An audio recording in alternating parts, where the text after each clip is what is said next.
सबसे बड़ी समस्या भी ये आ रही है बीकॉम फर्स्ट सेमेस्टर वाले बच्चों के साथ कि खास करके थ्योरी सब्जेक्ट कैसे पढ़े। थ्योरी सब्जेक्ट है ना, थ्योरी चाहे वो कोई भी हो, इकोनॉमिक्स हो, लॉ हो, या फिर आपने बीएससी वैल्यू एडेड कोर्स लिया हुआ है या फिर जेनरिक कोर्स, जो भी है थ्योरी तो है ना। तो उसकी तैयारी कैसे करें, देखो उसमें मैं आप लोगों के साथ है ना 2-3 स्टेप में बात करूंगा। सबसे पहले अपन बात करेंगे पेपर के पैटर्न की।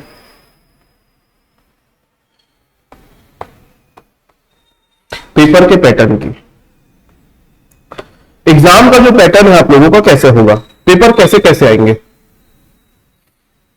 पेपर जो आएगा आपका 1 नंबर वाले आपके पास 10 क्वेश्चन आएंगे, तो टोटल कितना नंबर होता है 10। ये आएगा आपका एमसीक्यू, मल्टीपल चॉइस क्वेश्चन, ठीक है। उसके बाद आपका आएगा short answer, short answer question. Short answer question में ये 4 नंबर के 5 क्वेश्चन भी हो सकते हैं या फिर 5 नंबर के 4 क्वेश्चन भी हो सकते हैं, ये डिपेंड करेगा, ठीक है। तो मैं अभी फिलहाल के लिए 4 नंबर के 5 क्वेश्चन मान लेता हूं। तो ऐसे करके आपका ये कितने का हो गया 20 नंबर का, ठीक। तो 10 और 20 टोटल कितना नंबर हो गया आपका 30। उसके बाद आता है बात लॉन्ग आंसर। लॉन्ग आंसर के टोटल कितने क्वेश्चन होंगे आपके 4 क्वेश्चन 10-10 नंबर वाले, तो कितने का हो गया 40। ऐसे करके आपका जो पेपर है 70 नंबर का होगा और बाकी 30 नंबर का आपका कौन सा है इंटरनल। ये आपके पेपर का पैटर्न है। अब जब आप एग्जाम की तैयारी करने जाओगे, मैं खास करके बात अभी थ्योरी सब्जेक्ट्स की कर रहा हूं, तो आप लोगों को यह ध्यान रखना है कि आप पढ़ किससे रहे हो, है ना। मैं कोई भी स्टडी मटेरियल या फिर कोई भी गाइड या उसको रिफर नहीं कर रहा हूं, ना ही मैं किसी बुक का नाम ले रहा हूं। लेकिन देखो एक सिंपल सी बात बता रहा हूं कि अगर आप एमसीक्यू की तैयारी करना चाहते हो तो नो डाउट आपको चीजों को डिटेल में पढ़ना पड़ेगा, क्योंकि एमसीक्यू कहां से उठा के दे देगा, क्या पूछ लेगा आपको नहीं मालूम। या तो फिर आपके पास एमसीक्यू का कोई मटेरियल होना चाहिए कि जिसमें एक ऐसी बुक होनी चाहिए जिसमें एमसीक्यू रहे, वही पढ़ लो, है ना। लेकिन वो एमसीक्यू पढ़ने का सही तरीका नहीं है। एमसीक्यू क्लियर करने के लिए सबसे बेस्ट तरीका होता है कि आप जिस भी बुक से पढ़ रहे हो, बुक से, है ना, उसको आप डिटेल में पढ़ो चैप्टर वाइज, तो आसानी से आपका एमसीक्यू जो है वो क्लियर हो जाएगा, ठीक है। दूसरा शॉर्ट आंसर और लॉन्ग आंसर की बात। शॉर्ट आंसर और लॉन्ग आंसर की बात अगर करें, शॉर्ट आंसर जो है आपके लगभग 4-4 नंबर के आएंगे, तो इसका लिखोगे कितना बड़ा आंसर लिखोगे। शॉर्ट आंसर लगभग आपका 1 से 1.5 पेज तक जाएगा, 1 से 1.5 पेज तक का आपका इसका आंसर होना चाहिए, मतलब 100 से 150 शब्दों में, या फिर क्वेश्चन पेपर आएगा तो वहां पे लिखा रहेगा। अब एक सिंपल सी कैलकुलेशन होती है 100 शब्द मतलब है ना, हम 1 पेज मानते हैं, है ना। तो 1 से 1.5 पेज, अगर मान लो कोई डायग्राम बनाना है, कुछ करना है, तो 1.5 पेज तक चले ही जाता है। तो आपको ध्यान रखना है कि जो शॉर्ट आंसर है, शॉर्ट आंसर आपको लगभग 1 से 1.5 पेज तक का आपका आंसर रखना है। कोशिश करना कि डायग्राम अगर है उस चीज में, जैसे इकोनॉमिक्स में ग्राफ बनाना पड़ता है, ठीक है, टेबल होती है, कुछ टेबल बनानी पड़ती है ना, तो वो आपका उसका ध्यान रखना है शॉर्ट आंसर में, ये सबका, ठीक है। उसके बाद बात करेंगे अपन लॉन्ग आंसर की। लॉन्ग आंसर आपका कितने मार्क्स का आएगा 10 मार्क्स का आएगा। तो 10 मार्क्स को लगभग 350 पेज नंबर्स में लिखना पड़ेगा, 350 शब्दों में। तो 350 शब्दों का मतलब सीधा होता है 4 पेज। 4 पेज मतलब आगे पीछे ऐसे करके 2 पन्ना, 4 पेज, है ना। उससे ज्यादा लिख सकते हो, उससे कम मत लिखना, क्योंकि क्वांटिटी भी मैटर करती है ना। इतना आपको मिनिमम लिखना ही पड़ेगा। मतलब मैं बोल सकता हूं एमसीक्यू, एक तो है एमसीक्यू के लिए आपको बुक पढ़नी पड़ेगी, है ना। वो थोड़ा सा मेहनत वाला काम है, लेकिन ये है, देखो एमसीक्यू में सीधी सी बात है, सही जवाब का 1 नंबर, गलत जवाब का 0 नंबर। तो एमसीक्यू 2 तरीके से बनाया जा सकता है। तो तुक्का मार के आ जाओ, तुक्के में होता है 10 में 2, कभी सही हो जाए, कभी 10 का 10 सही हो जाए, लेकिन कोई गारंटी है क्या कि आपने तुक्का मारा कितना सही होगा कितना गलत होगा। अगर आपको एमसीक्यू क्लियर करना है तो आपको चीजों को डिटेल में पढ़ना पड़ेगा, ये सबसे पहला कंडीशन है। अगर 10 एमसीक्यू आप सही बना लेते हो तो आपका 10 नंबर तो ऐसे ही पक गया, तो 10 नंबर ऐसे ही आपका क्लियर है।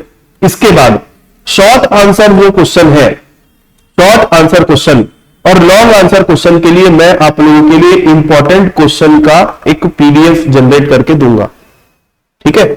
आप लोगों को इसकी तैयारी करके जाना है। मैं बहुत जल्दी आजकल में आप लोगों को सारे सब्जेक्ट का एक एक करके शॉर्ट आंसर और लॉन्ग आंसर का, और कोशिश करूंगा कि इंपॉर्टेंट एमसीक्यू भी अगर मेरे पास कहीं से मतलब कलेक्ट करके अगर मैं इकट्ठा करके एक पीडीएफ बना के दे दूं तो मैं आप लोगों को एमसीक्यू भी दे दूंगा उसका। क्लियर है? तो इससे क्या होगा कि आप लोगों की तैयारी इजी हो जाएगी और आप लोगों का मतलब एक डायरेक्शन मिल जाएगा, एक दिशा मिल जाएगी कि हाँ भाई अभी क्या हो रहा है कि मैक्सिमम स्टूडेंट जिससे भी मैं बात कर रहा हूं वो है ना भटके हुए हैं। भटके मतलब उनको ये नहीं समझ में आ रहा है कि करना क्या है, एग्जाम आएगा। क्योंकि देखो सबसे पहली कंडीशन होती है आप स्कूल से उठ के अभी कॉलेज में आए हो, ये आप ही लोगों को ऐसा समस्या नहीं कि आप लोग पहली बार सेमेस्टर में एग्जाम दे रहे हो। ये समस्या हर साल की है कि फर्स्ट ईयर वाला बच्चा नॉर्मली मिसगाइडेड रहता है कि पहले स्कूल के पैटर्न को फॉलो करता था और बाद में कॉलेज में आया तो उसको आंसर कैसे लिखना है, कितना लिखना है, क्या लिखना है, ये समझ में नहीं आता। तो इस चीज को मैं दूर करने के लिए आप लोगों को MCQ plus short answer plus long answer का मैं आप लोगों को इंपॉर्टेंट क्वेश्चन देके दूंगा, ठीक है। अब शॉर्ट आंसर और लॉन्ग आंसर की अगर बात करें तो देखो शॉर्ट आंसर में आपसे या तो शॉर्ट नोट पूछ सकता है या फिर कोई बड़ा क्वेश्चन ही पूछ देगा लेकिन उसको कम शब्दों में लिखना रहेगा। तो सबसे इंपॉर्टेंट चीज होती है कि जिस भी चीज को आप पढ़ रहे हो तो पढ़ते पढ़ते पहले आपको इसकी समरी बनानी है।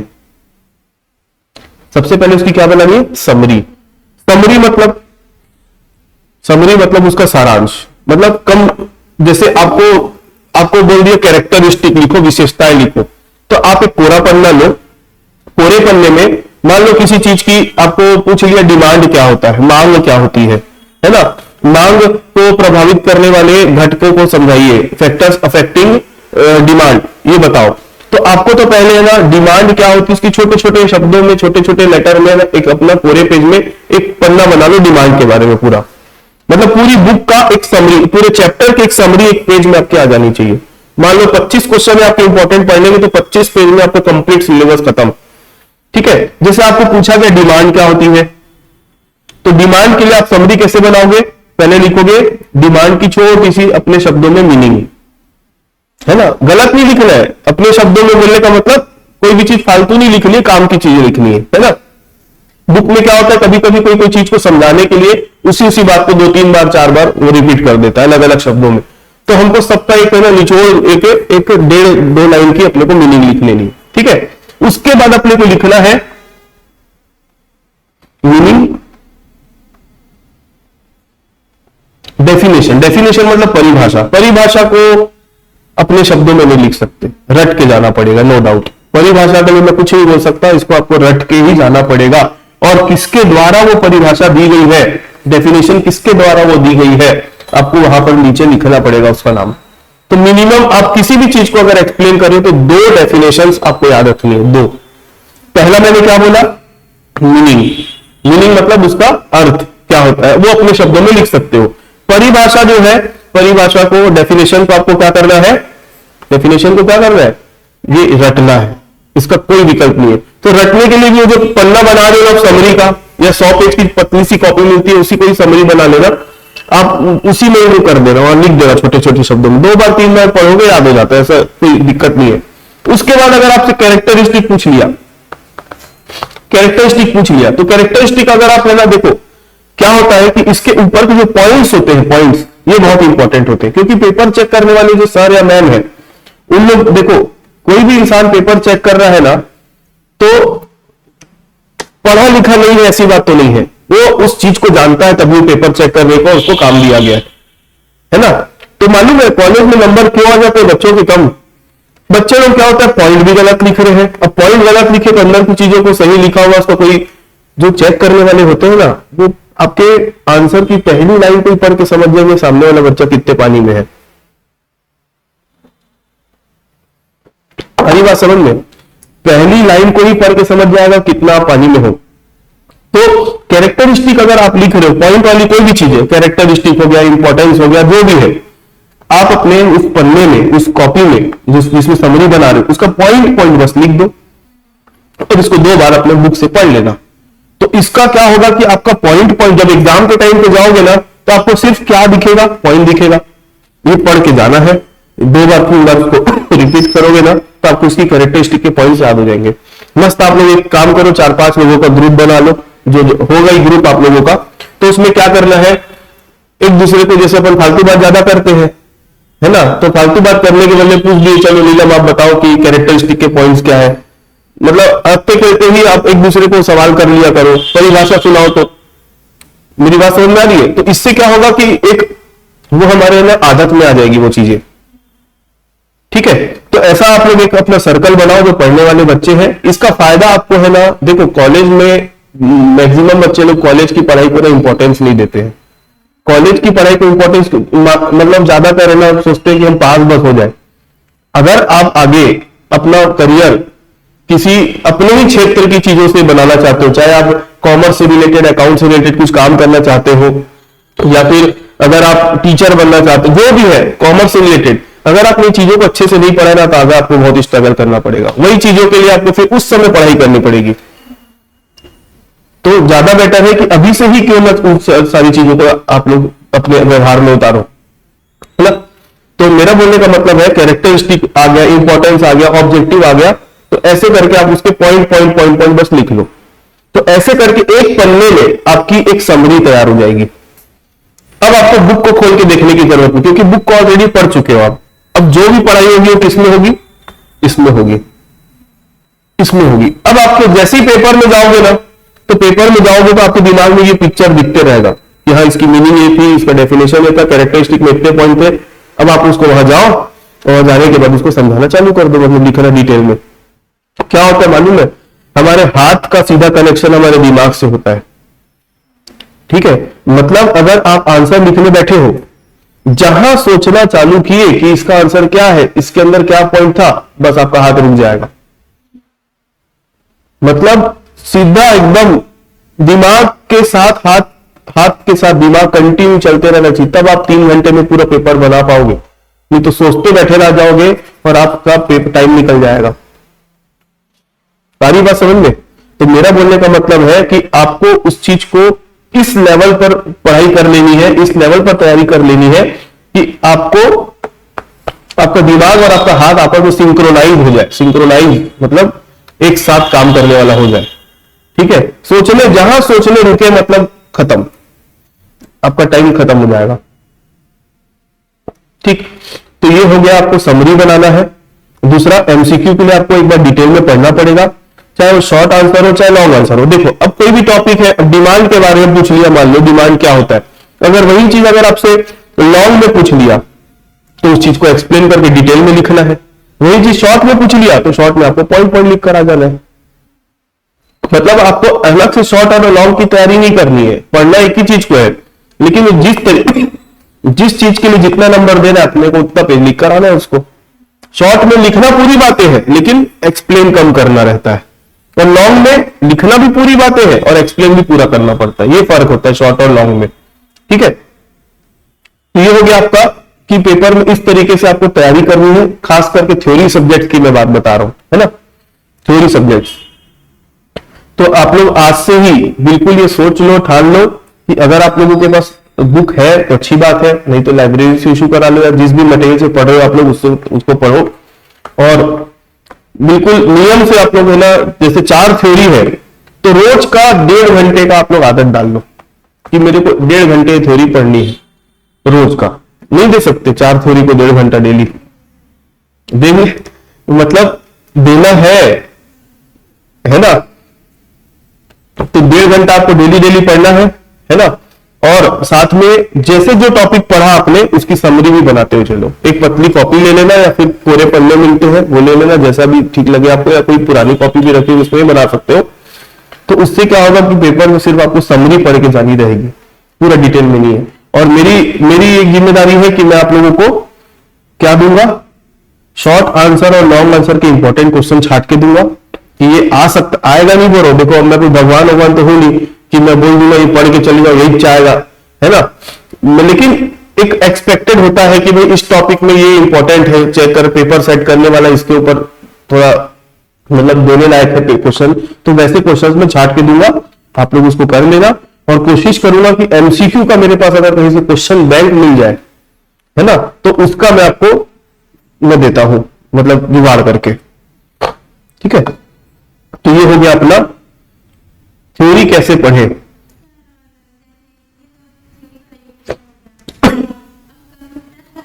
हाँ, कंप्यूटर की बुक नहीं है, तो कंप्यूटर की बुक नहीं है ना, तो आप एक तो 2-3 काम कर सकते हो। कंप्यूटर में क्या बोलते हैं आपके सर मैडम लोग कंप्यूटर के बारे में? हाँ हाँ, जब पेपर में आता है ना तो पैसा नहीं आता, ये अलग से कैसे करेंगे समझ नहीं आता। तो पहले तो है ना एक काम करना, आपके कंप्यूटर एप्लीकेशन जो भी आपका कंप्यूटर वाला है उसका मेरे को सिलेबस दिखाना। मार्केट में बुक मिलती है, हाँ दिखा दो सिलेबस। मार्केट में क्या बुक मिलती है, तो उससे मिलता जुलता जो भी रहेगा ना वो मटेरियल आप खरीद सकते हो।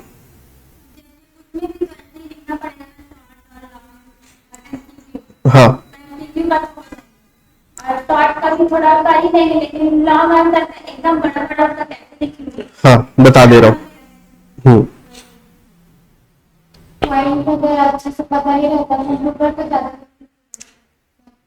कुछ एक्सप्लेन करना नहीं आता। देखो एक छोटी सी समस्या आप ये बता रहे हो कि शॉर्ट आंसर तो चलो स्कूल में आते थे पहले भी, है ना, तो आप लोग उसके आंसर लिख सकते हो। अब बात लॉन्ग आंसर की आ जाती है, तो इतने बड़े बड़े आंसर आप लोगों ने पहले कभी नहीं लिखे हैं, तो उसको कैसे लिखोगे, है ना। मैं 2 मिनट ये देख के मैं बता रहा हूं ना, तब तक पहले आपकी बात का पूरा कर लेता हूं जवाब। देखो लॉन्ग आंसर जो होता है, लॉन्ग आंसर कभी भी रट के जाया नहीं जा सकता, ये फैक्ट है। लेकिन मैक्सिमम बच्चे लोग क्या करते हैं, लॉन्ग आंसर को याद करने की कोशिश करते हैं, और कोई भी चीज अगर याद करके चले गए तो पेपर में लिख के ले लो, याद नहीं आएगा।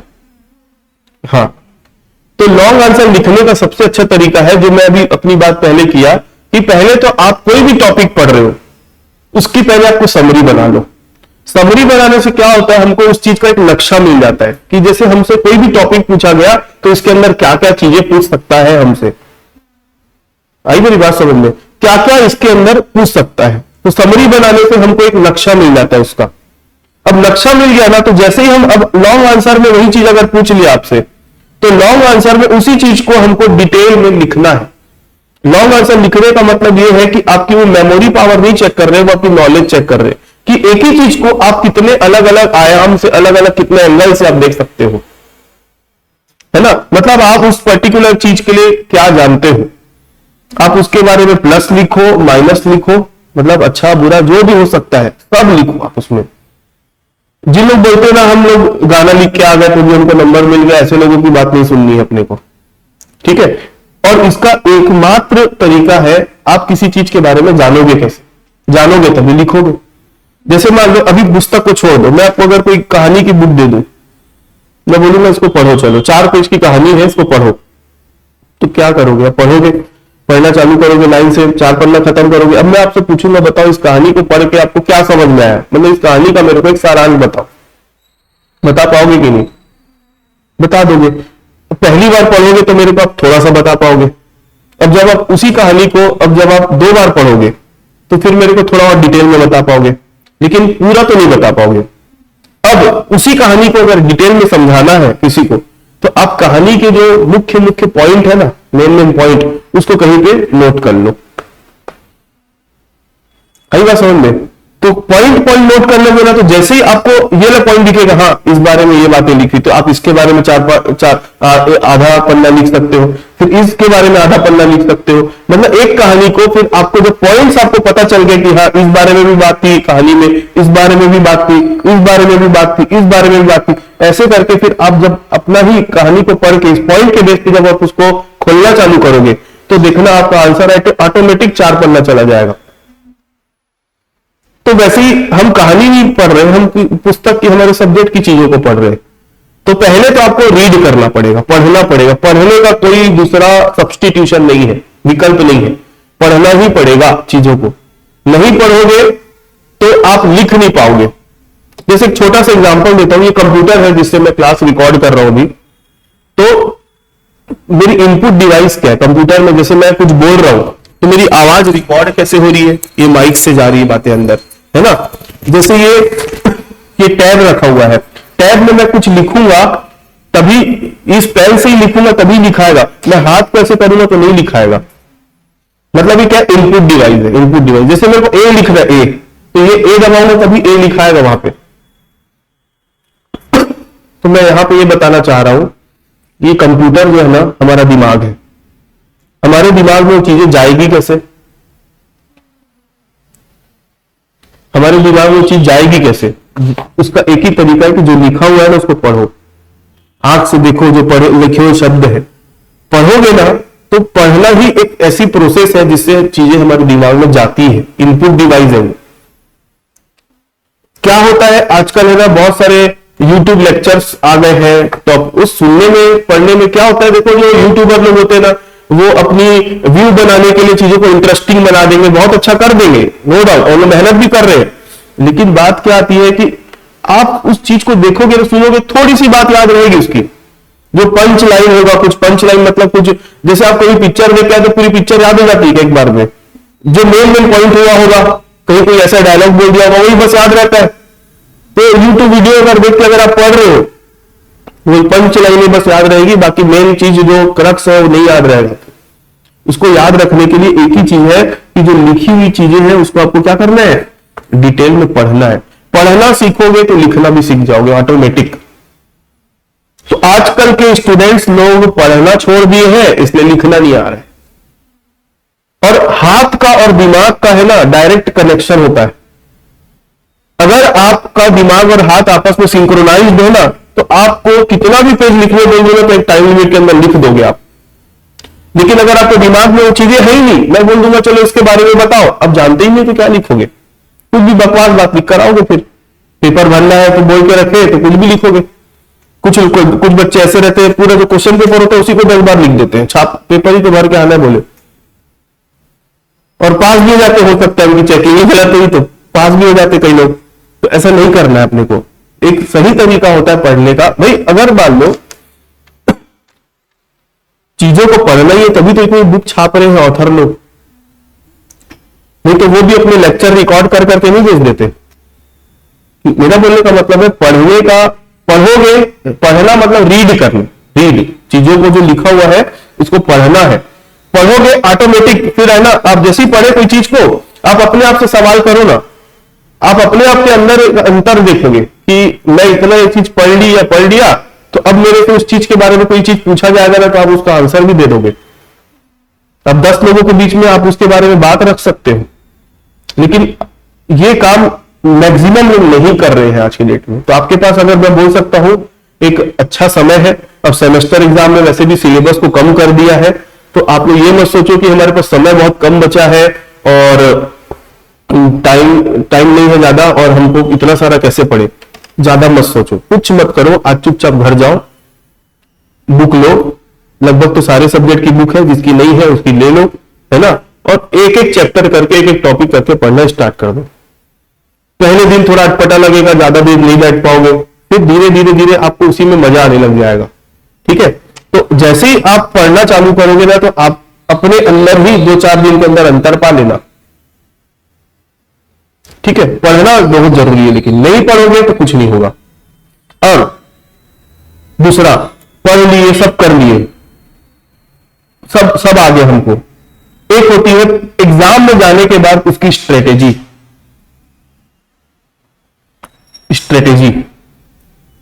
एग्जाम में अगर हम गए तो एग्जाम में क्या, हम पढ़े, खूब बहुत मेहनत किए, बहुत पढ़े, 4-4 बार 5-5 बार पढ़ ली, सर बोले थे इसलिए, लेकिन एग्जाम में जब जाओगे ना, तो एग्जाम में अगर आप स्ट्रेटेजी के साथ नहीं जाओगे तो सवाल पेपर आपको पूरा बना भी नहीं पाओगे। क्योंकि ज्यादा पढ़ लिया जो रहता है ना बच्चा, या पढ़ के जा रहता है, वो इमोशनल हो जाता है पेपर में, इमोशनल हो जाता है, मतलब समझते हो ना।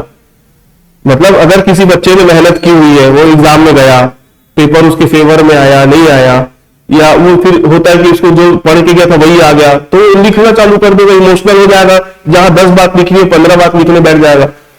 इमोशनल होना उसको बोलते हैं। इमोशनल होना किसको बोलते हैं, जो पढ़ के गया वो पेपर में नहीं आया, रोने बैठ गया, मैं इतनी मेहनत करके पढ़ा तो पेपर में वो आया ही नहीं। इमोशनल नहीं होना है। सबसे पहली बात, पेपर में अपने आप को स्टेबल रखना है। पेपर बहुत अच्छा आ गया तो हवा में नहीं उड़ना है, और पेपर अगर खराब आ गया तो टेंशन नहीं लेना है। आराम से शांति से रहो, क्योंकि आपने पढ़ा हुआ है ना, तो आपको उस सब्जेक्ट का नॉलेज है, कुछ ना कुछ तो लिख के आ सकते हो आप उसके पेपर में, उससे रिलेटेड। इतना आप अपने ऊपर भरोसा रखना, ठीक है। ये पहली चीज कि पेपर में अपने आप को स्टेबल रखना है। दूसरी चीज, आपको टाइम का बहुत ज्यादा ध्यान रखना है। घड़ी लेके रखना, एनालॉग घड़ी बोलते हैं। एनालॉग मतलब कांटे वाली घड़ी। डिजिटल घड़ी मत लेके जाना और स्मार्ट वॉच लेके मत जाना, लेकिन एनालॉग वाली घड़ी जो आती कांटे वाली, जिसमें आपको मिनट थोड़ा ठीक ठाक पता चल जाए, वो ले लेना, ठीक है। घर पे होगी पापा मम्मी के पास, तो उनकी घड़ी लेके चले जाना, कोई दिक्कत नहीं है, ऐसे सामने रख देना। क्यों ऐसा बोल रहा हूं, देखो हमारा पेपर कितने नंबर का होने वाला है? 70 नंबर का होने वाला है। 30 नंबर तो इंटरनल है तो उसको छोड़ दो। 70 नंबर का पेपर होने वाला है। पेपर का टाइमिंग कितना मिनट रहेगा? 180 मिनट रहेगा। तो 180 डिवाइड बाय 70 करोगे तो कितना होता है? 2.57 इंटू 60 करोगे तो 154 सेकेंड आपको एक नंबर के लिए मिला हुआ है। एक नंबर के सवाल को हल करने के लिए, एक नंबर का आंसर लिखने के लिए आपके पास 154 सेकेंड है। 154 सेकेंड मतलब कितना होता है मालूम है? 2 मिनट और 34 सेकेंड। चलो 34 सेकेंड को साइड रख दो, क्योंकि थोड़ा सा हमको समय कम लेके चलेंगे तो अपन बराबर रहेगा। मतलब एक नंबर के लिए आपको कितना मिनट आपको मिला है? 2 मिनट मिला हुआ है। मतलब आपके पेपर में एमसीक्यू कितने आने वाले हैं? 10 एमसीक्यू। एमसीक्यू तो सॉल्व करने में टिक लगाना बस रहता है, लेकिन कभी कभी ऐसे भी एमसीक्यू आ जाते हैं, कहीं पे कुछ कैलकुलेशन करना पड़ गया या नहीं पता तो सोचना पड़ गया। एक एमसीक्यू को आपको 2 मिनट से ज्यादा समय नहीं देना। मतलब एमसीक्यू के लिए मैक्सिमम आपके पास कितना मिनट है? 20 मिनट है। 20 मिनट आपको मिला हुआ एमसीक्यू के लिए। 20 मिनट के अंदर आपका एमसीक्यू खत्म हो जाना चाहिए। अगर आप एमसीक्यू बनाने बैठे हो एग्जाम में, सबसे पहले अगर आपने एमसीक्यू उठा लिया तो आप घड़ी स्टार्ट करना, जो भी आपका टाइम रहेगा वहां से 20 मिनट जैसे हुआ और एमसीक्यू अगर पूरे सॉल्व नहीं हुए, तुरंत बाहर निकल जाना, आप शॉर्ट आंसर में आ जाना, छोड़ देना जगह उतनी, एमसीक्यू बाद में बनाना। मतलब उसका समय चला गया ना, अब वहां से अपने को उस जगह रुकना ही नहीं है एमसीक्यू वाले के लिए। अब अपने को वहां से निकल के शॉर्ट आंसर में आ जाना है। शॉर्ट आंसर कितने नंबर का होगा आपका? 20। एक कितने क्वेश्चन आएंगे टोटल? 5 क्वेश्चन आएंगे। कितने कितने नंबर वाले? 4 तो एक क्वेश्चन के लिए आपको कितना मिनट मिला हुआ है? 8 मिनट मिला हुआ है। 8 मिनट बहुत होता है। आप अगर ऐसे बोलोगे ना 8 मिनट, इधर उधर करने में 8 मिनट तुरंत खत्म हो जाएगा, लेकिन जब अगर खाली बैठोगे और घड़ी देखते रहोगे 8 मिनट, तो बहुत टाइम लगता है। 8 मिनट बहुत ज्यादा टाइम होता है, ठीक है। तो आप एक आंसर लिखे, शॉर्ट आंसर जो भी है आपका, एक आंसर 8 मिनट के अंदर खत्म हो जाना चाहिए, ठीक है। इस तरीके से आपको तैयारी रखनी है अपनी। वो अचानक पेपर के दिन जाओगे, बोलोगे मेरे को इसका आंसर 8 मिनट के अंदर लिखना, तो नहीं होगा। पहले से ही आप तैयारी करके रखना। 8 मिनट मतलब 8 मिनट के अंदर आप 1.5 पेज लिखने के लायक हो जाओ, तो लिख के प्रैक्टिस करना पड़ेगा। आप पहले अपने आप को चेक करो कि 8 मिनट के अंदर मैं 1.5 पेज लिख पा रही हूं कि नहीं लिख पा रही हूं, है ना। ये भी तो है बात। 8 मिनट के अंदर आपको 1.5 पेज लिखना है, तब आप लिख पाओगे, ठीक। और लिख कब पाओगे? जब आप पढ़ के गए हो, है ना, और प्रैक्टिस की हो आप उसकी। तो 8 मिनट आपको एक क्वेश्चन के लिए मिला है, 4 नंबर के क्वेश्चन के लिए। तो आपको 5 क्वेश्चन है टोटल, तो आपको मैक्सिमम यहां पर कितना मिनट निपटाना है? 40 मिनट। 1 घंटा खत्म। अब बच रहा है कितना टाइम? 2 घंटा। 2 घंटा मतलब कितना मिनट? 120 मिनट, है ना। अब 120 मिनट में 120 मिनट जो बच रहा है आपका, उसको आपको देना है इसको लॉन्ग आंसर वाले को। लॉन्ग आंसर के टोटल कितने क्वेश्चन आएंगे? 4। 350 शब्द लिखने, मतलब 4 पेज। 4 पेज लिखना ही है और 4 क्वेश्चन, तो आपको कितने नंबर का होने वाला है? 10। मतलब एक क्वेश्चन के लिए कितना मिनट मिला हुआ है आपको? 20 मिनट मिला हुआ है। 20 मिनट एक क्वेश्चन के लिए मिला है। तो 20 मिनट के अंदर आप अपने आप को पहले चेक करो कि मैं 350 पेज लिख पा रहा हूं कि नहीं लिख पा रहा हूं। 350 पेज मतलब 350 शब्द, मतलब 4 पेज, ठीक है। 20 मिनट के अंदर आप इतना लिख पा रहे हो कि नहीं लिख पा रहे हो, ये अपने आप को चेक करना है पहले। और लिख तो तभी पाओगे जब आपने पढ़ा है उस चीज को, नहीं तो फिर वही क्वेश्चन पेपर लिखना पड़ेगा, छापना पड़ेगा, है ना। और एक तो हिंदी मीडियम वाले बच्चों के साथ थोड़ी सी समस्या रहती है कि क्योंकि मात्रा थोड़ा हिंदी के शब्द घुमा घुमा के लिखना पड़ता है, तो ज्यादा थोड़ी स्लो हो जाती है स्पीड, और इंग्लिश थोड़ा सा एज कम्पेयर टू हिंदी ज्यादा फास्ट दिखाता है। तो आपको अपनी क्षमता पहचाननी है कि आप 20 मिनट में कितना बड़ा आंसर लिख सकते हो, ठीक है। उसके बाद ही आपको उसके हिसाब से अपना आंसर, जैसे आप एक आंसर लिखने बैठ गए, 20 मिनट मिला हुआ है, अब 20 मिनट हो गया, लिख रहे हो, आपको याद ही नहीं आ रहा था, आधा लिख के बैठे हो, 20 मिनट खत्म होने वाला है उस क्वेश्चन का, तब क्या करोगे, बैठे रहोगे, पढ़ना छोड़ देना, जगह छोड़ देना, आगे बढ़ जाना दूसरे क्वेश्चन में, फिर उस क्वेश्चन के आंसर को लिखना चालू कर देना, फिर उसको 20 मिनट दो, वो अगर 20 मिनट में लिख लेते तो अच्छी बात है, नहीं लिख पाते तो फिर आप अगले में जाओ। ऐसे करते करते 20-20 मिनट तो पहले आप सारे क्वेश्चन को अटेम्प्ट कर लो। ऐसा नहीं कि कुछ लिख ही नहीं पाओगे, लिख लोगे, एक आधी क्वेश्चन के साथ ऐसा होता है कभी कभी, तो जो नहीं लिख पाओगे उसको पढ़ना छोड़ दो, 20 मिनट क्रॉस हो गए, आप दूसरे क्वेश्चन में चले जाओ। फिर क्या होगा कि जब आप पूरे क्वेश्चन करके आओगे, वापस घूम के आओगे, तो आपके पास समय बचा रहेगा आधा घंटे के आसपास, तो वो समय को फिर आप जो कुछ छूट गया है, कुछ बच गया है लिखने का, उसमें समय को लगाना है। क्लियर है, वो समय वहां आपको लगाना है। तो ये कुछ बातें हैं जो एग्जाम में जाने के पहले अपने को याद रखनी है। अगर आप इन सारी बातों को फॉलो नहीं करोगे, इस स्ट्रेटेजी के साथ नहीं जाओगे ना, तो एग्जाम क्या होता है कि मैक्सिमम बच्चों को छूट जाता है। पिछले साल मालूम है, अभी तो पैटर्न चेंज हो गया, तो इस साल का रिजल्ट के बारे में कुछ नहीं बोल सकता। पिछले 2 साल की बात बता रहा हूं, लगभग 48% रिजल्ट आ रहा है। 48% रिजल्ट मतलब समझते हो क्या होता है? नहीं समझते। बीकॉम फर्स्ट ईयर में पिछले साल पूरे रायपुर यूनिवर्सिटी के 8,500 बच्चे बैठे थे पूरे जिले में, मतलब जिले में जो रायपुर यूनिवर्सिटी के अंदर आते हैं, 8,500 बच्चों में सिर्फ 48% बच्चे ही पास हुए। मतलब 8,500 इंटू 48%, 4,000 के आसपास बच्चे पास हुए बस, बाकी लोग फेल है, सप्ली हो गए। स्कूल का रिजल्ट जो आता है ना, 99.99% रिजल्ट आता है। मतलब आपके स्कूल में अगर कोई नहीं पढ़ने वाला भी बच्चा होगा, वो भी कम नंबर से पास तो हो ही गया होगा, लेकिन फेल बहुत, जो खाली छोड़ के आ गया पेपर, जो एब्सेंट हो गया, वो ऐसे ही लोग फेल होते हैं बस। स्कूल में नॉर्मली सब पास ही हो जाते हैं। फिर वही बच्चे जब कॉलेज में जाते हैं ना, तो फिर ये रिजल्ट देखने को मिलता है, क्योंकि कॉलेज में तो फेल कर ही देते हैं, सप्ली दे देते हैं, है ना। अब तो इस बार तो चलो सेमेस्टर सिस्टम है, तो बैक लगने वाला आ जाएगा, है ना। तो मैं पिछले 2 साल का बता रहा हूं, 8,500 बच्चों में से मात्र 4,000 के आसपास बच्चे पास होते थे। इतना गंदा रिजल्ट आता था। 2-3 साल का तो पूरा रिकॉर्ड है। अच्छा, दूसरी बात, पहली बात मैंने क्या बताया आप लोगों को, टाइम मैनेज करना है, साइकोलॉजी इस पेपर में स्टेबल रहना है, टाइम मैनेजमेंट के बारे में बताया। अब मैं आप लोगों को एक बहुत इंपॉर्टेंट बात बता रहा हूं, ध्यान से सुनना। पेपर कुछ भी हो जाए, नहीं भी आ रहा है खाली नहीं छोड़ के आना है, नहीं भी आ रहा है तो भी कुछ ना कुछ लिख के आना, लेकिन पेपर आपका पूरा बनना चाहिए, पूरा।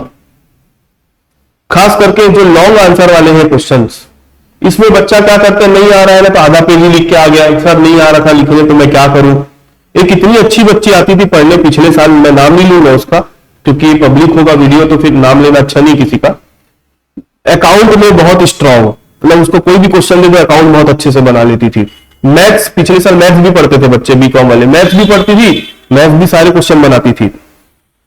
अब जैसे ही थ्योरी लिखने की बात आई, एक दिन मैं एग्जाम होने के पहले टेस्ट लिया उन लोगों का, तो थ्योरी में सोचने बैठ गई हूं, टेस्ट में ही नहीं लिख पा रही है, 1.5 पेज लिखी बस, एक तो आंसर बस से इससे ज्यादा नहीं आता।